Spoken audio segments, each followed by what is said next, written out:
Good morning po mga kabayan. Kamusta po kayong lahat dyan? So, panibagong araw, panibagong vlog. So, kaya samahan niyo po ako. Tara, let's go. So, ayan po mga kabayan. So, hawak ko na naman po mga kabayan yung mga bagong drawing at bagong gagawin po namin para sa Lunes. Ito po siya. So, tatlong project po siya. Then ang isa is big job. Ito po yung tinatawag dito na big job, pinakamalaking trabaho namin. So kaya namin tapusin to sa loob ng isang araw. So, kaya mga kabayan, stay tuned. So ayan po mga kabayan, ito na po yung mga bagong project yung mga gagawin po namin sa Lunes. Kaya habang maaga po mga kabayan, kailangan ko lang reviewin to kasi para wala siyang maging problema pagdating sa site. So tara. So ito po mga kabayan yung unang project, ito po yung tinatawag na vanity. Yan. So ang vanity ito is may haba na 2317 at may lapad na 520. So isang haba siya. So wall dito may expose nga lang na maliit, dito may expose siya. Ayan. Ng 23 mil. So yan lang maliit na expose. Ito pong sink niya, ayan ang sink, yung tinatawag na sink, yung pinakalababo natin, yung lababo, sink, ayan. Naka round sink siya, so hindi naman siya under mount, so naka top mount lang siya. So ibig sabihin nakapatong lang siya, hindi siya nakailalim. So mabilis lang yan. Naka ano siya, nga lang naka 40 mm age siya, naka 40 mm age. So ang kulay ng bato po is elegant greyhound. Yan, elegant greyhound. So dako na po tayo dito sa isa. Yan.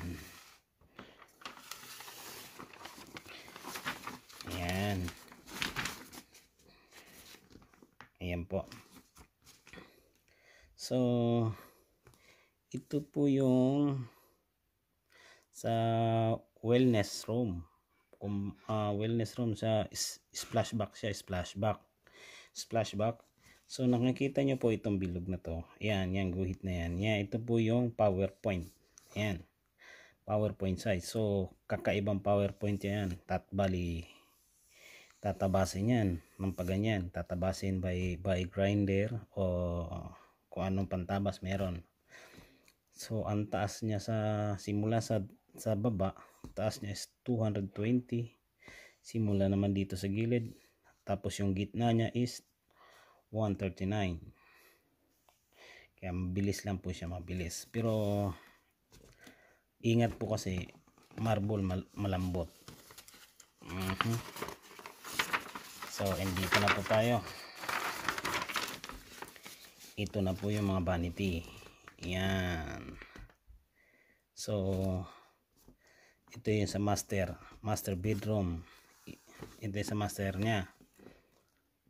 Ang kulay ng bato is elegant gray pa rin po. Ang haba ng bato is 1444 by 520. So ayan po, 3 side po siya, 3 side na may polish, naka all polish po siya. Then ganito po, naka ano siya, ito yung apron, ang tawag po dito apron, yung pababa. Tapos ito po yung pinakang top niya. So naka miter po siya, miter. So kagandahan dito kasi wala siya nakalagay na return. So ang tinatawag po na return yung naka plus din dito na bato para maging malapad siya. Tapos ito yung bubutasin po yan, dyan din ipapatong yung nakapaupo na vanity ay na sink. yung parang hugasan ng kamay, yung parang bowl siya, doon siya naghuhugas ng kamay doon, parang ganito po siya. And then ito po sa bedroom 6, pang-anim na, sa pang-anim na kwarto ata to, kaya bedroom 6. Ito po siya, ito yung vanity niya. So vanity, so ito 40 mil lang siya, hindi siya mitre. 40 mil, ayan lang siya, ganyan ang gagawin sa kanya. Ito yung siya, ito yung top, ito yung ilalim. So may nakalaminate na 70 ang lapad, 70 mil. So magiging thickness niya po is 40 mil. Yan. Then ito po, ang haba nung vanity na to, ang haba niya is 1802 by 525. So yung butas niya, ang laki ng butas is 45 mm lang. So maliit siya. Parang yung ano kasi, yung ipapatong dyan, meron na siyang pinakang butas din na ipapasok na lang siya dito. Okay, tapos yung itong nakikita nyo pong corner na yan, so ikot po yan, naka-radius po yan. So palis din yan. Ang ano niyan is 20 by 20, hindi lang nailagay, pero 20 by 20 yan. 20 by 20 ang radius. So okay, ito naman yung bedroom 4 and 5. Okay, sa dalawang kwarto to, sa mga bata to sigurado. 40 mm din siya. Then wall, ito yung wall, naka-wall siya, wall to wall. Then two side, ang haba po ng bato is 2006. Tapos yung lapad niya is 520. Sa dalawa po siyang butas, dalawang butas, isa dito, isa dito. So iyan po yung 45 mm na butas, 45 mm. So ang gagawin po kung ikay magbubutas ng ano, bubutasin mo yung 45 mm, start ka po rito, magsusukat, i-start ka rito, tapos hanggang dito. So kukunin mo siya ng 3094. Pag nakuha mo siya ng 3094, iyan na yung pinakang sentro ng sentro. Yung sentro na po yan, na yung sentro. Then ito naman po, simula dito, tapos yung pinakang sentro, ano po siya,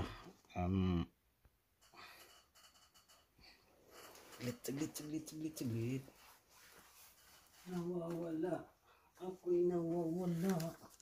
Nawawala ang isip ko pag nakikita ka, Sinda.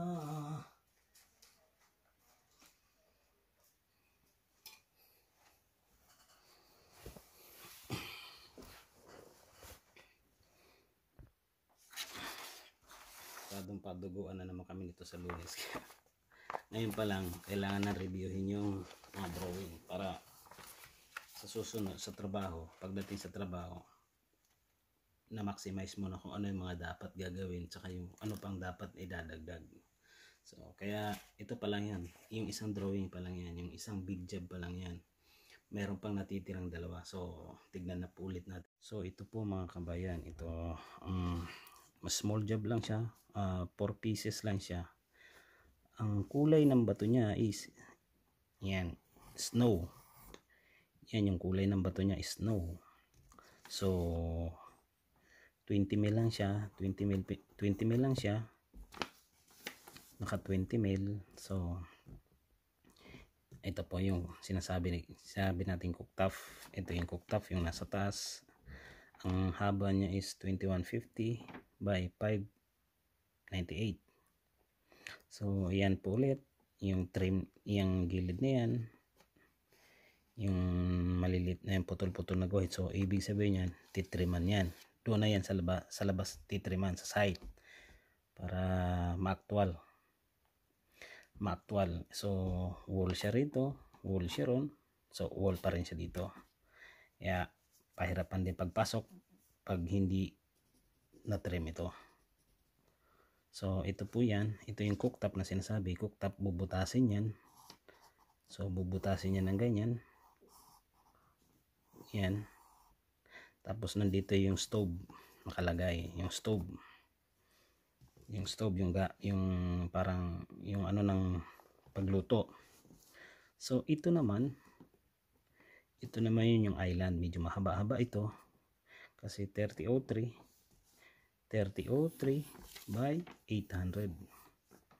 Iyan. Tapos yung paa niya is 920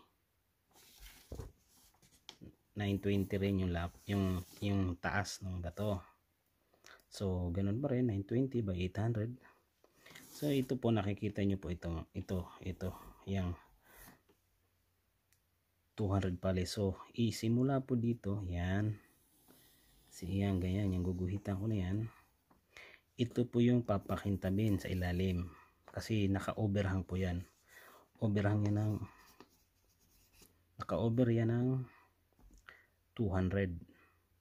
Naka-overhang siya ng 200.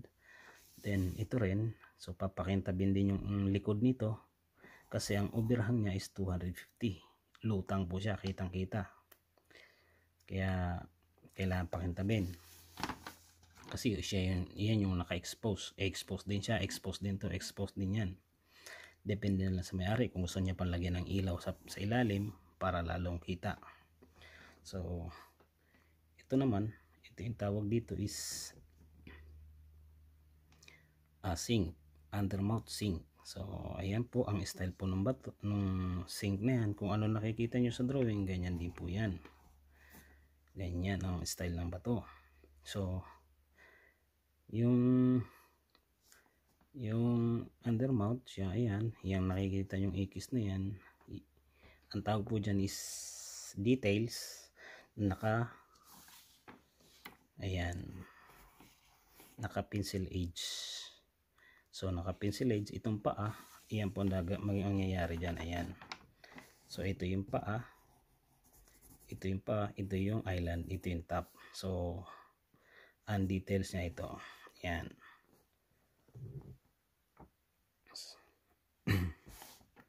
So ang laki pala nung ang laki ng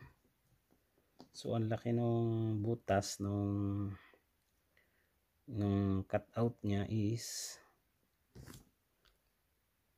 yung ito yan, dito yan, cutout niya 710 by 430. Tapos yung radius niya ito yung radius niya na yan is 95 radius. So malaki rin, may kalakihan na rin, lapit na mag 100 mil. So ito mabilis lang to po mga kabayan. Dumako na po tayo sa last and final na drawing. Ayan. So explain ko po sa inyo kung paano. So sige po. So, ito na po yung sinasabi kong last na drawing and final na drawing. So ayan, simula po dito, ayan, simula doon sa guhit na to, ayan, at simula dito ang sukat niya is ayan. Ayan yung pinakang final niya, yung 2931. So yung 2931 na yan, ang ginawa, hinati. Hindi siya hinati, nilagyan lang siya ng dugtong. Ayan, yan yung dugtong niya. Kaya nakanote ang join. Dinote yung join kasi ang ginoint niya is naka-join siya ng 918. Tapos yung ito yung 2931 hinati sa ganyang sukat, yung 2013, tapos 918 hinati. So nagkaroon siya ng joint. Tapos ito yung lamination niya, yung sinasabi ko pong lamination, yung ganito po yung lamination. Ayan, ito yung lamination, yan yung nasa ilalim niya, yung pang double. Iyon, ito po yung lamination na to. Ang sukat niya is 300.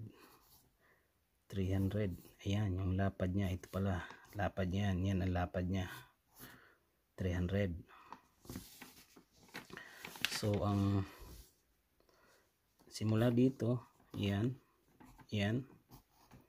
is 40, kalalabasan is 40 mil yung thickness. So ganun po ulit ito, ito as 320, mas malapad ng konti. Ang lapad nga pala ng ating bato simula doon saka dito is 1262. So malapad siya, mabigat, malapad. Tapos simula po dito sa dulo na to, tapos ito, so gagawa, ito yung sintro ng radius. Iyan, ito yung radius nya. So ang radius nya is 100 mil. So gagawin natin 100 by 100. So kalalabasan yan is 200 mil ang radius. Iyan, bali kalalabas niya nasa 200. Then again din dito 200 by 200 ay 100 by 100 yung radius niya, yung pagano niya. So kaya nagkakaroon ng shape. Then ito naman yung corner. Yung corner para hindi mabunggo ng bata, mount to gun. So pinaradius ng may-ari ng 20 by 20.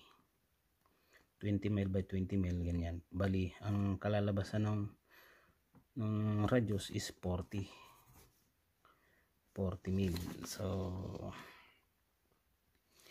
ito yung joint nya, yung maliit, yung yan yung 921. So may existing cut kasi wall po siya rito, wall existing cut siya ng out of square ng 2 mil.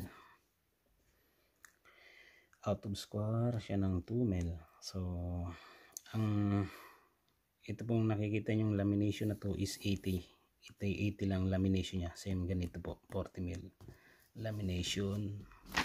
So ang kulay po ng bato is ito, iyan, Elba white, 40 mil. Ayan po siya yung sinasabi kong 40 mil pencil age. 4 pencil age lang po yung ginagawa namin dito. So ayan